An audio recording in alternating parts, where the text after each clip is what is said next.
All apprentices and delivery staff must wear PPE at all times in an official workshop. Note that these practical examples are filmed in a teaching environment.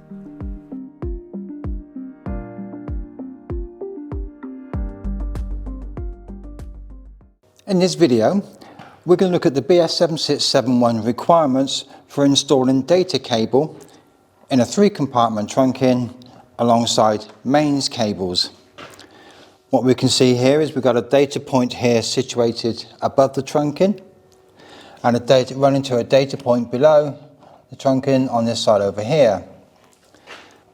So the data cable starts from this first point here, runs through a little bit of trunking into the first data compartment where it moves along and it needs to cross over the mains. And this is where we run into the problem really. These are different category cables and we're not supposed to be running data cables within the same containment as the mains cables. However, we've got no choice.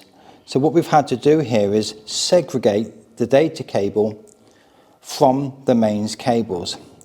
And we've done that by inserting one of these little data bridges, which as you can see simply sits inside the containment there, with the mains cables running behind and the data cable coming over the top.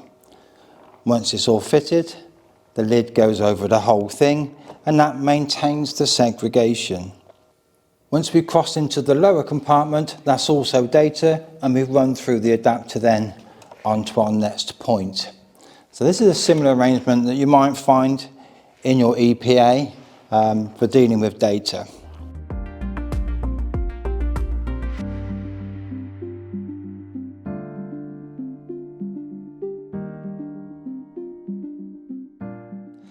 And next then, we're going to look at actually terminating the cable into the module there, the requirements for supporting the cables and making the correct terminations. So the first we need to do then is to strip off the outer sheathing of the cable, giving ourselves enough to terminate the end with. So just running a knife carefully around the cable. The idea is just to score through on the outer sheathing. I don't know if you can see that's just starting to open up there. Okay, then that should just work around. And there we've got a clean break. So now we can pull that away. And there we've got our cables. Now you can see we've actually got 8 cables there, but they're a twisted pair cable. So here you've got 2 brown conductors there, but one of them's got a white stripe going down it. 2 blue, where one's a blue and white combination again. And same with the orange and with the green. And those colours very simply just need to match up with the colours there that are on the actual module. And you can see, so you've got a green solid and a green white and a blue solid and a blue white down one end, then the orange and brown at the top, doing exactly the same. Now, there are different types of terminations, but we're not going to bog ourselves down with that just in this video. We're just going to look at how to get those connections in there. So the first thing we need to make sure is that we've got a cable support for the outer sheath. So the cable tie just simply goes through that collar there. So I'm just going to create the loop on there first and then bring the cable through. So the cable tie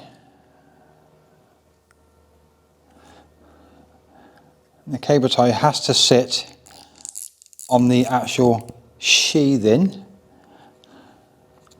rather than on the actual conductors. So let's take a close look at that. So the cable tie then supporting on the sheath of the cable and not on the conductors, nice and secure. Give that a little tug. That's good. So I'll just position my cables ready for the termination there. There we see we got a solid green and a green white cable lining up for the solid green and the green and white terminals. Same with the blue, same with the orange and with the brown. What's also really important here is that these are twisted pairs and they need to stay as a twisted pair up to the terminal. So just give them a little over twist just before you start terminating to make sure that they stay in there.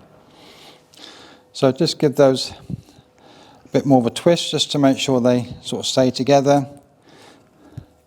and then dress that around so they're coming into the pairs there. Now I'm just going to separate them at that point.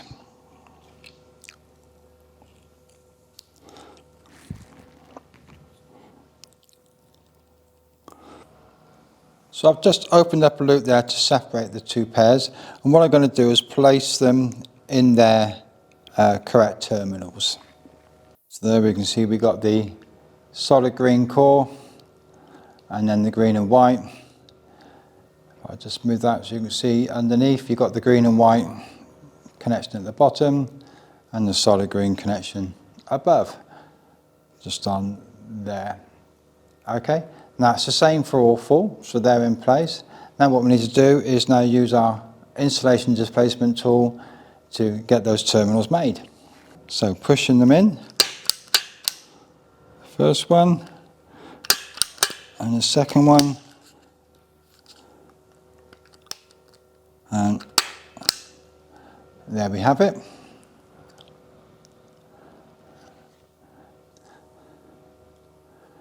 Okay, so now we need to do the same for the orange white, blue white, brown white. So I like to work from the bottom end first. So I've got my greens in, so now time to run the blues through. I'll just twist them up a little.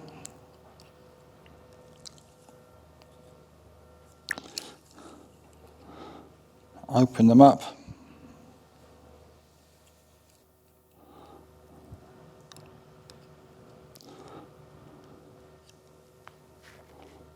And the same again.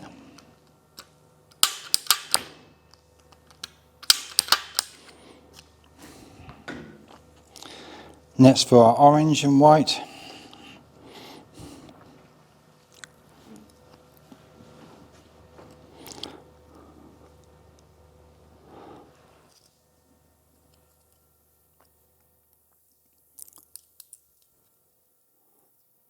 We've got that in there.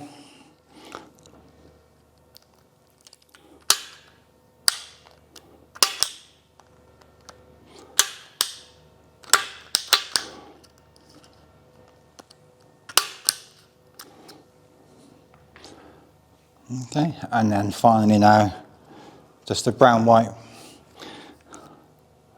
last pair in.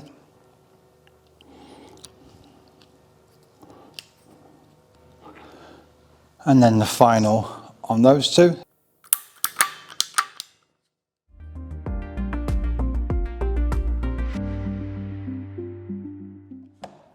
So with the cable in place, both ends terminated exactly the same either end.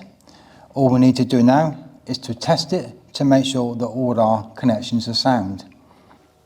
So with both ends then terminated, everything's screwed back, the lid's back on. We just now need to make sure that our connections are sound. So we're going to test from here to this terminal using our data tester. So let's first have a look at how this works. So with our data tester then, basically we've got a combination of lights here. So across the top from 1 to 8 are indicator lamps for each conductor. If it's good, it will light up red. If there's a problem down the side here, you've got an indicator of what the faults might be. So between the conductors there could be a short circuit. Hopefully it's correctly connected, or their cables could be crossed over, so in the wrong terminals, or there could be no connection at all. It could be caused by a poor termination or a break in the cable. So at the moment, if I just press that, you'll see that it's telling me there's no connection. So all lights have gone through and that's lit up to say there's no connection, which it would be. Now what we need to do, this actual instrument is in two halves. So these two halves here come apart and they'll be linked together, or when linked together with a cable. Okay, so that's now linking those together. So now this machine should be looking at that end through this cable, and providing the table's in good condition, we should get 8 lights coming up nicely with the signal telling us it's all connected. So let's press the test. So there we go, nicely connected with all 8 cables there. So we know that cable's fine, and that's how that machine looks. It's basically looking from the controller down to the box there to check all the cables. So to test that now, we need to plug one end into one of our 2 sockets and the other end into the other socket. Then we'll be testing down through our cable. So now we've got our meter set up. So I've got the main unit now connected to this data point, and obviously our cable's running through in between, and you can see down the bottom then I've got the receiving end plugged in to the second data point. And now, all being well, if I press the test button, I should again see 8 lights come up telling me that everything is nicely connected. And there we have it. So blue light there on the connected, all good, and showing all 8 cables nicely connected. So that's a good connection.